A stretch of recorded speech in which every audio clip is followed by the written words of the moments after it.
not so much that I manage people. I don't think of HR. I mean, obviously, I'm a people manager because I have an HR team. So I run all parts of HR within the GoTo Financial organization, and I'm building and growing that. But HR itself, I don't think of as managing people. HR is the advisors to leaders on ethical, effective people processes and people problems that they're trying to solve for. At the end of the day, it's looking at what are the business opportunities, what are the challenges that they're facing, and how can they think about that from a people perspective.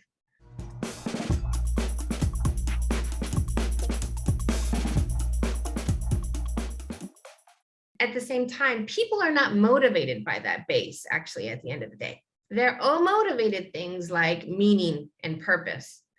And so you do have to work with leaders to think about how are they putting all of it together towards a larger vision that is powerful. And it's not just the numbers and the stock and those sorts of metrics, because not all people are driven by that. In fact, more often than not, people are not. That's not how they want to spend their lives and their days. So once they get their pay and once they have their benefits are there and all the things are legal and such, whereas people really want more and more value, and where you're going to get your top talent is through things like purpose and meaning and vision, and how that all fits together very, very not tactically, but like tactile, that they can feel it in their work and in their experience. And I think things like pandemic has only heightened that, not less so. So, when people talk about people thinking about work-life balance, yes, but I actually would boil it down more to people are thinking about meaning. If I'm spending all my time here, what does this mean to me? And so does it mean for my family? Does it mean for my health? But also, what does it mean for my choices of how I spend my career? And so I think some companies are thinking of work-life balance and during this pandemic and flexible working, like we can't give them too much. We have to think about bandwidth. We have to think about mental health, what have you, those sorts of things, which are, of course, is true. At the same time, just giving people less isn't necessarily the answer. Some people, it's not that they want less, they just want different. They want more meaning, they want more purpose. They want to feel involved and feel seen and feel heard and feel like their time matters.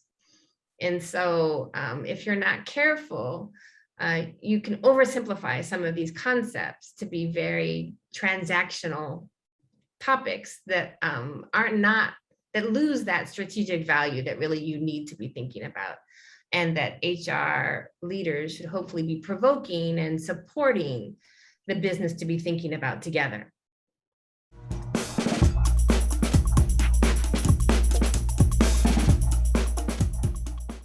And often the questions are around, what do they do about people that they don't trust or low performers?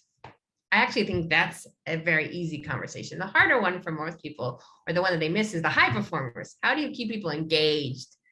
How do you connect with them? How do you make sure that you're keeping your top talent? And all the more, it's the same approach, which is connecting with them, carving out time, not just on what they're doing, but how are they feeling? How are they experiencing it? Do they need anything? Do they need a coach or a mentor? Is there a class? Are they having things going on in their personal life that they need to carve out time for? What is their challenge? Are they craving a stretch opportunity? Like, you do need to, when people talk about communication, in some ways, it's less about talking and it's asking questions and listening, and then figuring out how you, for lack of a better word, operationalize that, make that concrete, create space for it. So I would say it's not taking care of people. I think when you think about taking care of people, quote unquote, it sounds like it's volunteerism or being overly nice, or like you're being mom or dad, or some kind of strange sort of parent to child or volunteerism versus core business kind of dichotomy, which I don't think is true. I think it's about engaging your people. It's about connecting with your people. It's about actually growing value. And if you want to have a high performing culture, it's critical. You're not going to get that on autopilot, and you're not going to get that out of focusing on tasks and operations. You're going to get whatever that person gives if that's what you focus on. And a lot of the knowledge worker has a fair amount of discretionary effort. And so it's up to the leader to figure out how to tap into that and unlock it.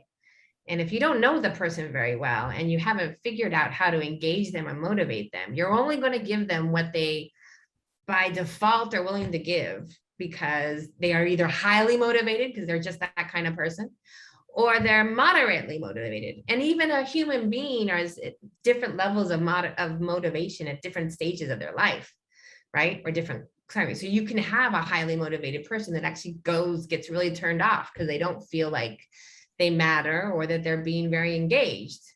So leaders who want to have the most value for their business, and most of the really like senior, smart, like really effective leaders I know actually spend the biggest chunk of their time on their people because they know this to be true.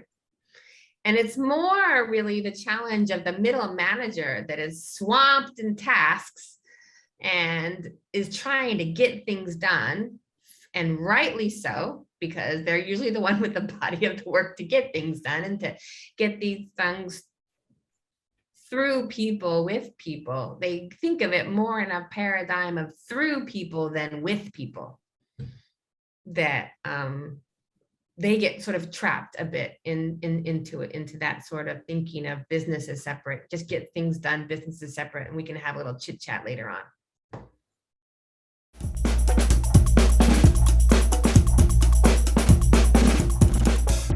I have a little bit of an aversion to the word efficiency. This is a little bit a personal pet peeve, a little bit of a personal characteristic. I don't necessarily think efficiency is effective. I'm a much bigger advocate for the word effectiveness. And so scale that drives effectiveness, I like. Scale that drives efficiency, my jury is out. It depends. Is efficiency is effective? Sure. If efficiency is just for efficiency, just to make it fast, just to make it done, less so. Because I think, you know, in HR, more often than not, quality matters. So in terms of how do I scale myself, which is I think what you're asking, I do one-on-ones for all my directs, and you know, you should, it depends how many directs you have. If you start to have 30 directs, then you probably, that's not a scale issue about how many one-on-ones you have. It's more of an org structure conversation of how effectively can you really manage 30 people directly. But the people that you do manage directly, you should manage, you should engage. And if I, as HR, want to be that role model to other people, you know, I have to wear that hat. So you know, if your span of control, speaking in HR language, gets too large, then you might need to hire some managers under you to handle some of those teams. But then you should interact with those managers and then hold those managers accountable for the same behaviors, that you want them to do what you do, which is in their way, in their unique style. Hopefully that's a good style, but you know, that's authentic to them, but help them become effective leaders themselves in the organization and scale that through the organization.